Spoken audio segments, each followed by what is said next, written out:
Dalam 12 tahun terakhir semenjak bisnis digital mulai bergerak naik, kita menyaksikan bahwa di dunia banyak sekali bisnis yang menjadi digital, menjadi light asset, dan bisnis digital itu menyelesaikan banyak masalah masyarakat dengan biaya murah. Sekarang, bisnis digital di dunia tumbuh dengan kecepatan penuh. Di Indonesia dalam 12 tahun ini sudah bisa memiliki 5 unicorn company atau perusahaan dengan valuasi di atas 1 billion US dollar atau sekitar 15 triliunan rupiah. Semenjak pandemi, maka bisnis digital meningkat tajam kebutuhannya, di mana dalam 2 tahun terakhir di Tiongkok per minggu tumbuh 1 unicorn. Di Singapura 1 bulan tumbuh 1 unicorn. Begitu juga di India, 1 dalam setiap 2 bulan ada perusahaan unicorn bertumbuh baru di India. Sementara di Indonesia dalam 2 tahun ini belum lahir lagi unicorn baru. Entahlah 2 tahun ke depan. Kayaknya nggak ada juga tuh. Maklum, tidak ada yang mendukung, juga tidak ada roadmap niatan pejabat negara membangun bisnis digital anak bangsa di tanah air dengan dukungan kemudahan-kemudahan. Yang ada hanya pendiaman.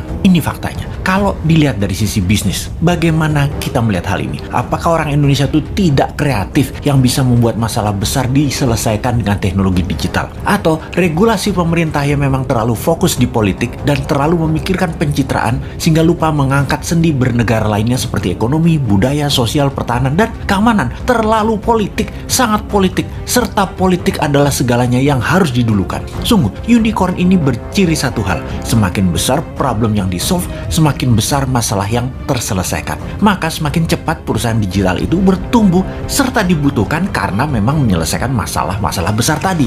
Apakah di Indonesia sudah tidak ada problem besar lagi? Apakah sudah banyak solusi yang dibuat? Atau malah kebijakan mengebiri banyak gerakan kreatif masyarakat? Contoh, data di lapangan, ada puluhan ribu pendaftar minta sertifikasi BPOM yang sudah tahunan gak keluar. Bagaimana UKM mau maju kalau demikian? Ini adalah salah satu contoh pengebirian kreativitas. Ada sisi lain lagi, di mana di dunia bisnis digital harus menggunakan server nasional sementara kita minta zero downtime. Apakah perusahaan nasional milik negara tersebut berani kasih garansi, yaitu zero downtime? Nggak ada tuh.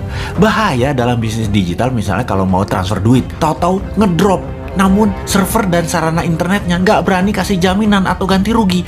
Berat lah. Nah, itulah susahnya berbisnis dengan negara yang berbisnis, yaitu BUMN. Sementara server dan fasilitas dari luar negeri sudah lebih murah plus garansi zero downtime. Kalau lama mereka bayar penalti, tetapi nggak boleh dipakai. Kalau bisnis digital buat browsing-browsing sih aman. Yang paling ditakuti adalah pada saat upload data. Ini nggak boleh ada downtime. Jadi, wahai generasi new mind, harusnya kita mengatakan lupakan mimpi jadi Mark Zuckerberg, lupakan mimpi jadi Jack Ma-nya di Indonesia, karena perusahaan Anda sulit jadi unicorn dalam waktu yang cepat. Apakah kalau mau kaya cepat di negeri politik ini emangnya harus breaking law, merusak aturan bisnis yang ada gitu ya? Kita jadi nggak bisa alim-alim amat kalau kayak gitu. Harus super kreatif mengalahkan kekakuan old mind regulator yang cari selamat di dalam menjabat, bukan malah untuk mempermudah masyarakat berusaha. Duh, lamanya 2024.